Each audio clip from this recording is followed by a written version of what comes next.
Friend, स्वागत है आप सभी का हमारे यूट्यूब चैनल ट्रिकी गुरुजी में। आप सब कैसे हैं? उम्मीद है आप सब अच्छे और स्वस्थ होंगे। तो फ्रेंड, आज हम सब शुरू करने वाले हैं आरओडी एग्जाम में हिंदी विषय के तीसरे महत्वपूर्ण टॉपिक तत्सम तद्भव शब्दों से। पिछले दो टॉपिक में हमने हिंदी विषय से वाक्यांशों के लिए एक शब्द और विलोम शब्दों से आने वाले महत्वपूर्ण प्रश्नों को भली भांति कर लिया था, जिसका लिंक आपको इस पार्ट के डिस्क्रिप्शन में मिल जाएगा। अगर आप सभी ने इन दो टॉपिक को नहीं किया है तो यकीन मानिए आप सभी ने इंपॉर्टेंट प्रश्नों के इस टॉपिक को मिस कर दिया है। तो बिना देर के हुए आप सभी आरओडी एग्जाम में आने वाले इस महत्वपूर्ण टॉपिक को तैयार कर लीजिए। तो चलिए आज का जो नया टॉपिक तत्सम तद्भव शब्दों के पहचान करने से संबंधित नियमों से स्टार्ट करते हैं। इससे पहले जो भी भाई बहन इस चैनल पर नए हैं वह चैनल को सब्सक्राइब कर लेंगे और बेल आइकन को प्रेस कर देंगे ताकि हमारे आने वाली नेक्स्ट वीडियो आप तक तुरंत पहुंच सके। तो चलिए शुरू करते हैं।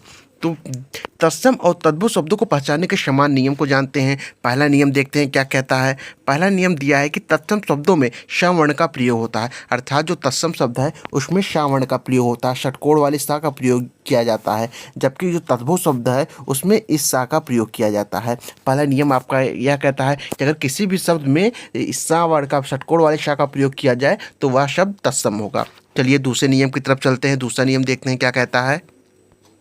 दूसरा नियम दिया गया है कि तत्सम शब्दों में री की मात्रा का प्रयोग होता है, अर्थात जो तत्सम शब्द होते हैं उनमें री की मात्रा का प्रयोग होता है। जो ये री की मात्राएं होती है उसका प्रयोग तत्सम शब्द में होता है। जैसे कृतग्रह में इस रा का प्रयोग किया गया है। तो इससे आप देखकर यह बता सकते हैं कि जो यह शब्द है यह कौन सा है, यह तत्सम शब्द है। जैसे कृतगाहिका हो गया, झंकृत हो गया। चलिए अगले नियम को देखते हैं।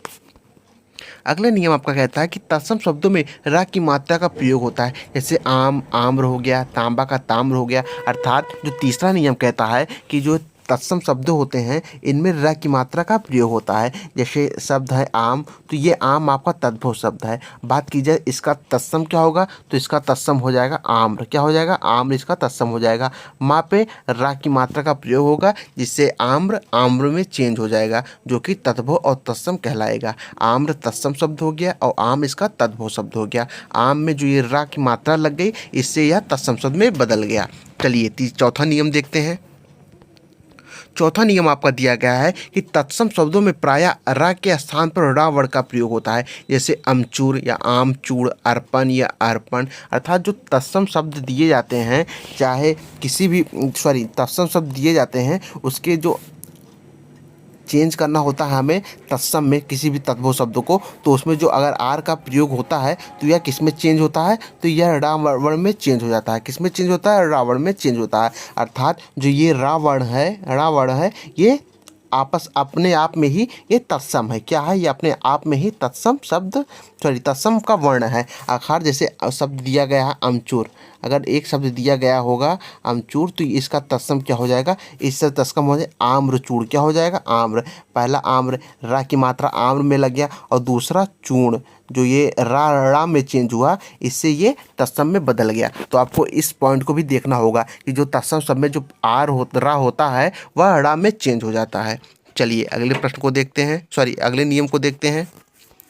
अगला नियम आपका दिया है कि तत्सम शब्दों में प्रायः त्रा का प्रयोग होता है। अर्थात जो तत्सम शब्द है इसमें प्रायः किसका प्रयोग होता है? इसमें त्रा वर्ण का प्रयोग किया जाता है। किस वर्ण का? त्रा वर्ण का प्रयोग होता है। अर्थात किसी भी शब्द में अगर त्रा वर्ण का प्रयोग हुआ तो वो आप समझ लीजिए क्या होगा, वह तत्सम शब्द होगा। अब इसके उदाहरण देख लेते हैं। उदाहरण क्या कहता है कि जैसे उदाहरण में क्या, जैसे कपूत, जो कपूत शब्द है ये किसका तत्सम क्या हो जाएगा? इसका तत्सम हो जाएगा कुपुत्र। इसका तत्सम हो जाएगा कुपुत्र। बात की जाए जहाँ का तत्सम हो जाएगा यत्र। क्या हो जाएगा? यत्र।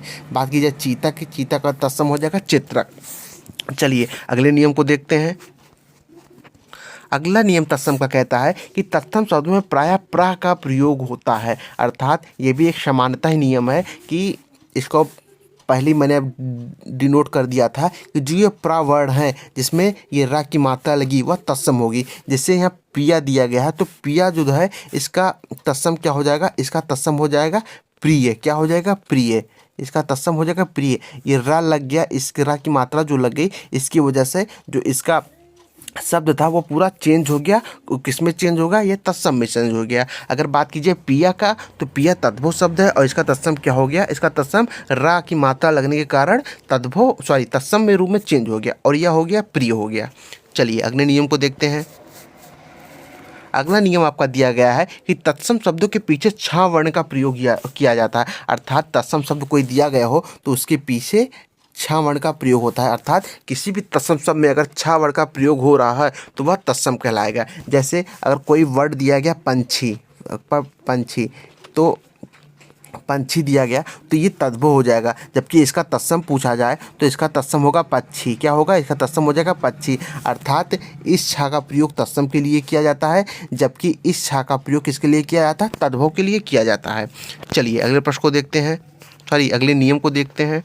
अगला नियम आपका कहता है कि तत्सम शब्दों में इस तरह का प्रयोग किया जाता है। अर्थात जो तत्सम शब्द होते हैं उसमें इस तरह का प्रयोग किया जाता है, जबकि तद्भव शब्दों में सा का प्रयोग किया जाता है। अर्थात बात की जाए तत्सम शब्द में तो तत्सम शब्द में इस तरह का प्रयोग किया जाएगा, और किसका प्रयोग किया जाएगा? और इसका प्रयोग किया जाएगा इस सा का, और किस सा का प्रयोग किया जाएगा? और इस सा का प्रयोग तत्सम शब्द में किया जाएगा। जबकि तद्भव शब्दों के लिए इस सा का प्रयोग किया जाता है। किसका?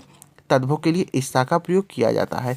ये तद्भव वाले शब्द हैं। तो इस सा से भी आप ज्ञात कर सकते हैं कि कौन सा शब्द तत्सम है और कौन सा शब्द तत्सम नहीं है। चलिए अगले नियम को देखते हैं।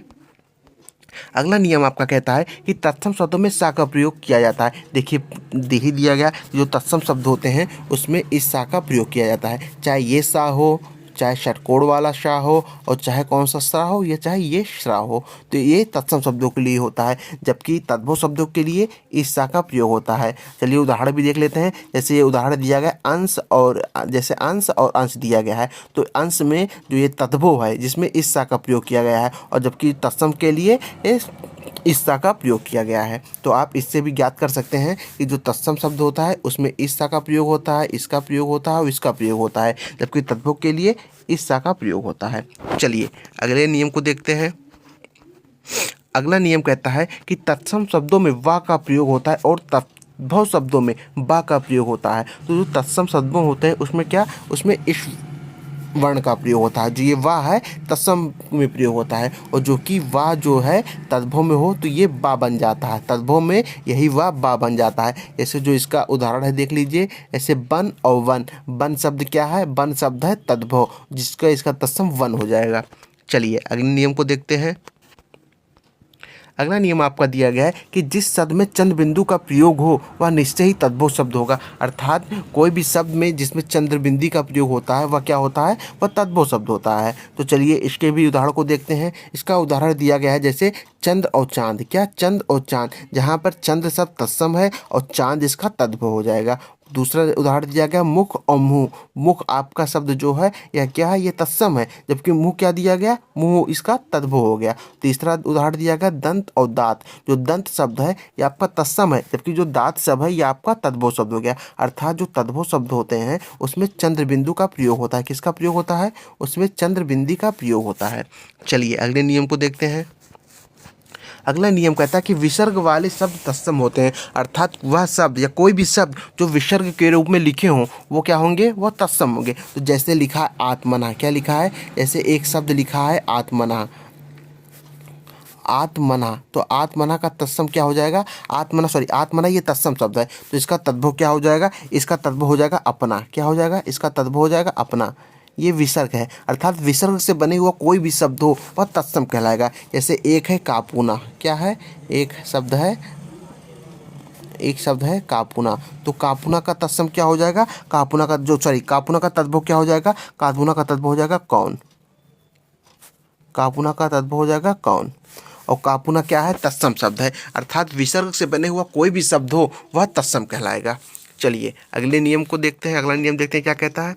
अगला नियम कहता है कि अनुस्वर और हिंदी के उपसर्गों से बने शब्द तद्भव होते हैं। अर्थात चाहे वह अनुस्वर हो या हिंदी से बने हुए उपसर्ग हों वह तद्भव होंगे। अर्थात जैसे हिंदी के उपसर्गों की बात करें, जैसे आ हो, हिंदी के उपसर्ग हैं ये सब। आ हो, अध हो, अन हो, ऊ हो,